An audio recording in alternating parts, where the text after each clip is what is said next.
Hello everyone, welcome back to Believe CS Academy Bengaluru. This is the daily news analysis.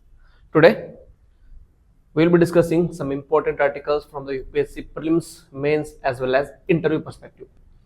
So the first article for the day, that is 5th August 2025, is from the first page of the Hindu, which talks about India US tariff dispute over Russian oil trade. Okay, recently what happened is former US president, present US President Donald Trump, in his recent statements and his executive orders, accused India of profiting from Russian oil amid the Ukraine war and announced 25% tariff on Indian imports, plus a possible penalty as well. India has responded strongly, highlighting Western double standards on trade with Russia. Okay, so we will see what the key developments are. Trump's allegations is that Trump is allegedly buying large quantities of Russian oil and reselling it for a profit on the global markets. India's high tariffs and non-military trade barriers are also cited as a reason for the penalty. He announced 25% tariff on Indian imports executive from August 7th. Okay, what Trump says that India is making use of the Ukraine and Russia war. Okay, how? Due to Ukraine-Russia war, the Europe is not buying oil from the Russia. Europe is not buying oil from Russia, so India is buying oil from Russia, and India almost accounts for 38% of the oil import from Russia. So what USA is saying that India is buying oil from Russia and then reselling it to other countries. So it is making blood money here. Okay, it is making money out of the misery of Ukraine. That is what the criticism on India by the Donald Trump. So along with that, he also says that India has high tariffs on Indian goods. As a result, we have trade deficit with India. So he is trying to impose tariff on India. India's response is that the Indian Ministry of External Affairs stated that India started buying Russian oil as a traditional suppliers diverted supply to Europe post-Ukraine war. Okay, the traditional suppliers, majorly the Middle Eastern countries, they started supplying to Europe. Okay, when they started supplying to Europe, the oil became costlier for India. Okay, and the oil was lesser for India. So they started searching for other alternatives. One of the alternatives was Russia. The US encouraged India to stabilize global energy markets at that time. Okay, at that time, USA also wanted to support India. USA also wanted to diversify the energy market. So India went ahead with. India's imports are for ensuring energy security and affordability and not for profiteering. We are not making profit out of this. We are just focusing on our energy security and our own affordability. The European Union and the US continue to trade with Russia in energy, chemicals and fertilizers much more than India. But they are doing them behind the bars or behind the walls, okay, or the curtain. So that is what India has said, that this is double hypocrisy of Europe and USA. It is nothing but a hypocrisy of Europe and USA. In the trade and diplomatic contest, so India-Russia trade is energy, oil, gas, defense and purchases. With European Union, USA and Russia trade, European Union trades goods with Russia about 67.5 billion and USA imports uranium, palladium and fertilizers. National consumption, which is only majorly for affordable energy. Our need is for affordable energy, whereas European Union imports LNG at 16.5 megatons in 2024, which is a record. Okay, the record set between imports of LNG from Russia. So even during the war between Russia and Ukraine, or in the sense European Union are buying from Russia only. But they are just complaining about India because this is the hypocrisy. Next, India's trade with Russia is significantly smaller in scale than the rest of European Union or the US. India emphasized its strategic autonomy and non-allied foreign policy. So what will be the implications on India? The economic impacts will be very huge. The tariffs, especially on Indian exports like textiles, pharmaceuticals and engineering goods, will be going to make Indian goods costlier for like American imports, American customers. As a result, they will become non-competitive in the market. puts India at a disadvantage compared to nations like Vietnam, Mexico, and Philippines. Next is strategic significance. Highlights India's tightrope diplomacy between the West and Russia, emphasizes the need to protect national economic and strategic interest. Okay, so India is in every rate to go for all the measures with which India seems good for their economic and strategic interest. Next is an editorial from the Hindu which talks about Bangladesh a year after Sheikh Hasina's ouster, which is called by Veena Sikri, who was an Indian ambassador to Bangladesh. So we will see how Bangladesh has changed over a year. A critical analysis of the developments of Bangladesh since the ousting of Sheikh Hasina and the rise of interim government led by Nobel laureate Professor Muhammad Yunus. It exposes the collapse of democratic norms, economic stability, and secular values under the control of radical Islamist groups. Now, key themes under this is first is about regime change and not a student uprising.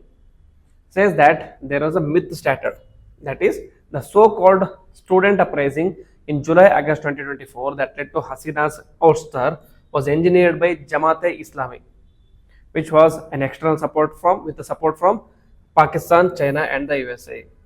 Okay, so it is not a student uprising, but rather it is a regime change by the major powers such as Pakistan, China, and the USA, who used Jamaat-e-Islami for their advantage.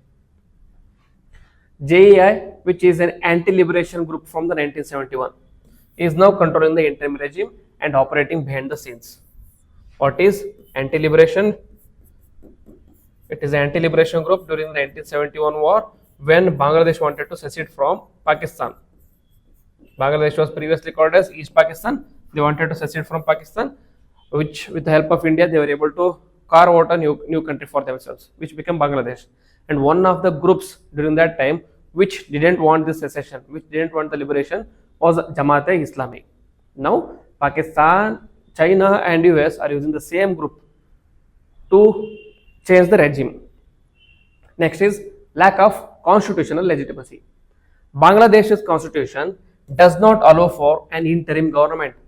The High Court only restored the caretaker system in 2024 December. Professor Yunus regime has violated neutrality, including advisors from the radical groups like Hizb ut-Tahrir and Hifazat-e-Islam.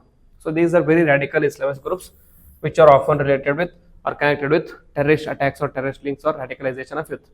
These radical groups have representation in the advisors group of Professor Yunus. Next, tweets by advisors hinted at establishing a caliphate, inciting civil war.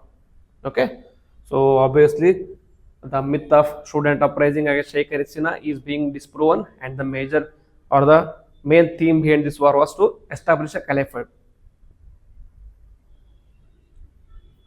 Delaying elections via reforms. Instead of holding elections within the 90-day period, the interim government has set up constitutional, electoral, and police reform commissions. These are pursued as a tool to increase JEI's vote share, Jamaat-e-Islami's vote share. Army and the BNP oppose the delay. Elections are now being demanded by December 2025. We have to wait and see what the elections will be happening. Next is with respect to violence, intimidation, and Islamization. There has been a targeted violence. Immediately after the ousting of Sheikh Hasina from Bangladesh, we saw many reports coming out of Bangladesh that the minorities, majorly the groups of Hindu communities which were residing in Bangladesh for a long period of time, were being subjected by the radical Islamist groups.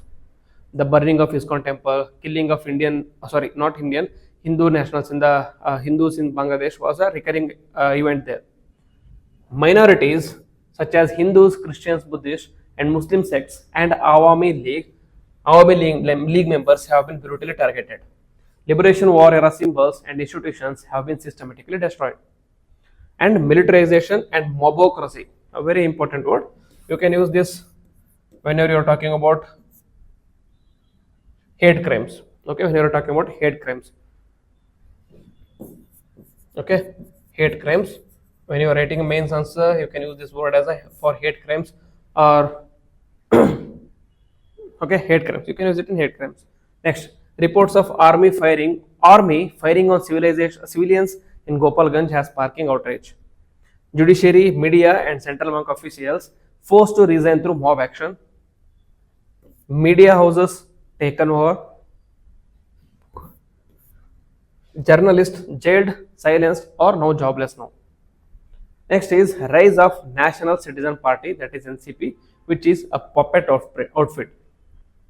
Created in February 2025, it includes former JEI students wing members and is referred to as King's Party. It is not registered with Election Commission, lacks genuine student support. NCP leaders attempted to desecrate Sheikh Mujibur Rahman's mausoleum, triggering backlash. Okay, so this is what was supposed to be a student uprising has turned out to be a radical Islamization of Bangladesh. Economic collapse. The growth has hauled from over 6% to below 3%. Joblessness, hyperinflation, and factory shutdowns are recurring. Bangladesh Bank in July 2025 said that there is a persistent inflation, election uncertainty, and investment stagnation in Bangladesh. Next is India-Bangladesh relations and the strategic patience or the implications. So India's approach has been, it has maintained calm, people-centric foreign policy despite the provocation. PM Modi reiterated support for democratic, peaceful, and inclusive Bangladesh during April 2025 meeting. Regime's response: unleashed anti-India propaganda, labeled Bangladesh-India ties as exploitative, tilt towards China-Pakistan axis has accelerated. Next is public sentiment, that is common refrain is earlier times are better.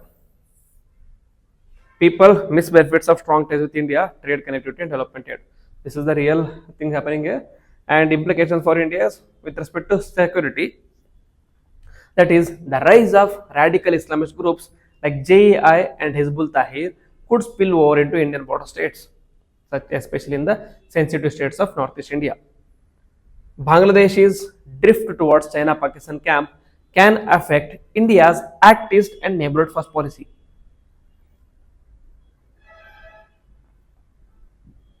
In economy, trade disruptions, border tensions, and loss of major regional economic partner is going to be a very significant issue. And in democracy and stability, India prefers a stable democratic neighbor. Chaos in Dhaka is a regional concern. So these are the diplomatic or strategic implications on India. Next is the third article, which talks about the missing link in India's battery waste management system by Arun Goyal, which talks about e-waste and rising battery demand and the e-waste in India. India's e-battery demand is projected to rise from 4 gigawatt to 139 gigawatt by 2025. Battery energy storage systems are also expanding for achieving net zero by 2070. Lithium batteries formed 7 lakh tons of 1.6 million tons of e-waste in 2022. Improper disposal risks environmental pollution and loss of valuable minerals. So, due to the increasing push for electric vehicle and the EV policy by the government and also the FAME policy of the government of India, the EV vehicles are on the rise in India. The demand as well as supply is on the rise. So, along with this demand and supply rise in the electric vehicles, one of the drawback is with respect to e-waste. There is a large number of e-waste that is happening because of electric vehicles, which has been said that of the lithium batteries formed 7 lakh tons out of 1.6 million tons of e-waste. So, this is the significance of battery wastages or battery demand in India. So, here they talk about extended producer responsibility, which is going to be a critical pillar in addressing the issue of battery wastage or battery demand.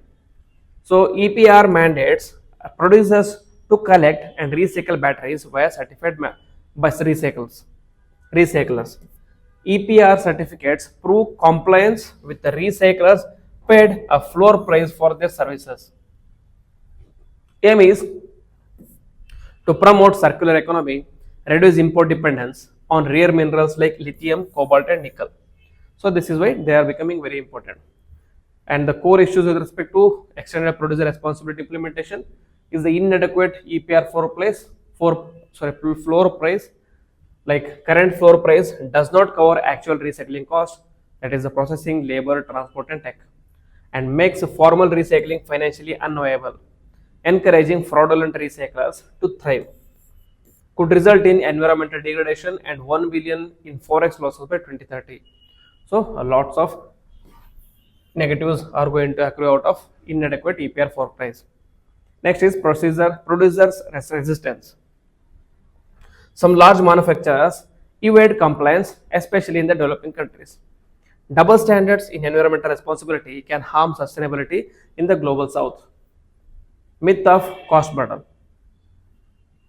The myth is that higher EPR pricing that is the EPR floor price, extended producer responsibility floor price, was going to increase the cost of production. Okay, is directly proportional to cost. However, this has been reduced. This has been unproven that higher EPR pricing won't raise the consumer prices. OEMs haven't passed recent metal price drops to consumers, indicating ability to absorb EPR cost. So these are not passed on to the consumers, rather they have been absorbed by different means. So way forward is recalibrate the EPR floor price aligned with the global benchmarks, that is around 600 rupees per kg in UK. Price must reflect true recycling cost and encourage former players. Dynamic pricing can be introduced later as the market matures.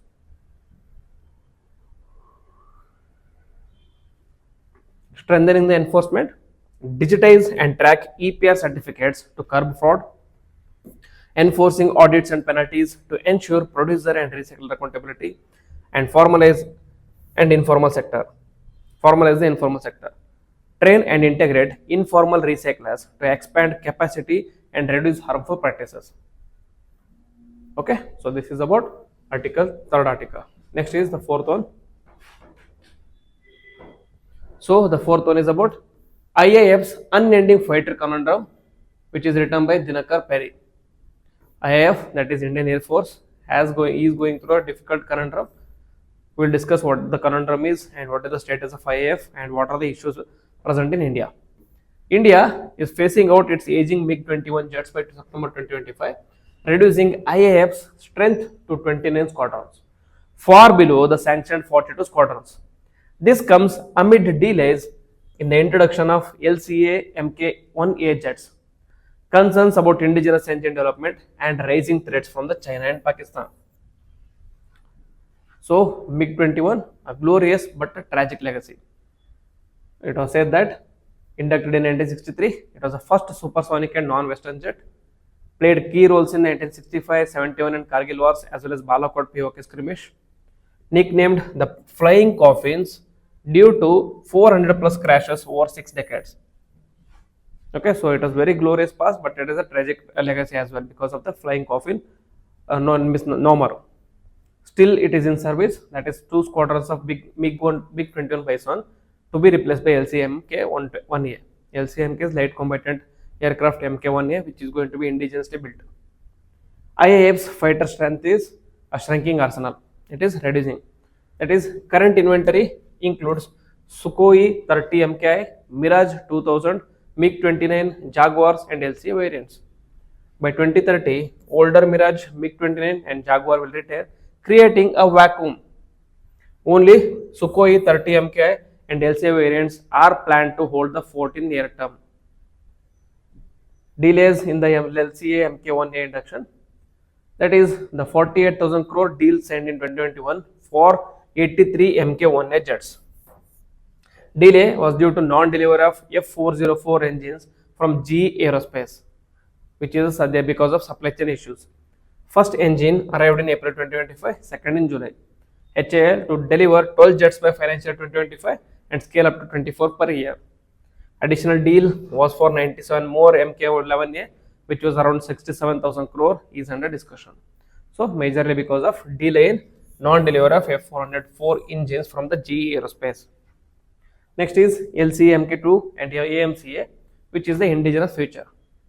LCA Mk2 or light combatant aircraft Mk2 is to replace Jaguars, Mirage 2000, MiG-29, and the first flight is expected by 2026. AMCA, which is going to be a fifth generation fighter, two phases, Mk1 with a GE414 engine, Mk2 with a new 110 kN engine.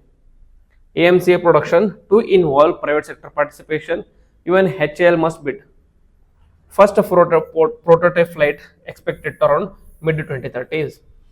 Okay, so we are still far away from the final production of MiG-20, like AMCA, which is going to fifth generation. Sukhoi upgrades and replacements. India procured 272 Sukhoi 30 MKIs and 260 remain. 13,500 crore deal for 12 new jets to replace crash losses. Upgrade for 84 Sukhois approved. Earlier batches to retire by 2040s. And the MMCA conundrum is medium role fighter aircraft deal is 114 jets are planned. RF5 floated in April 2019 and no further progress due to cost and overlap with LCA AMCA plans.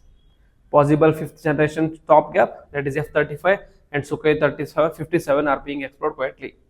Okay, so we have to see which we are going to choose, F-35 or Su-57. Then is engine challenge, that is LCA Mk2 to be powered by F-414 to be license produced by HAL. AMC Mk2 requests joint development of a more powerful engine, which is going to be 110 kN. Negotiations are underway with the foreign partners for tech transfer and co-development. We have to see whether it is going to be USA or whether it is going to be Russia.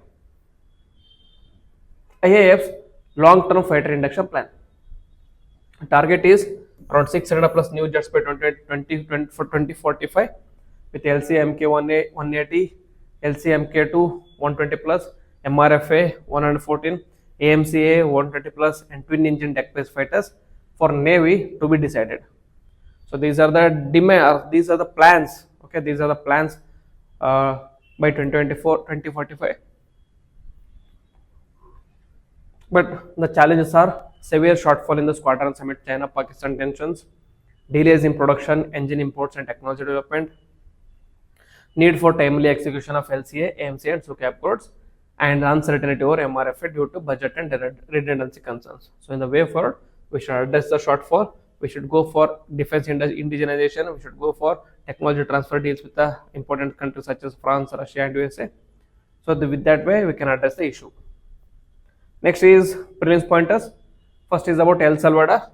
Recently, there was a presidential term change and indefinite re-election was carried forward in El Salvador. So we will see why it is in news.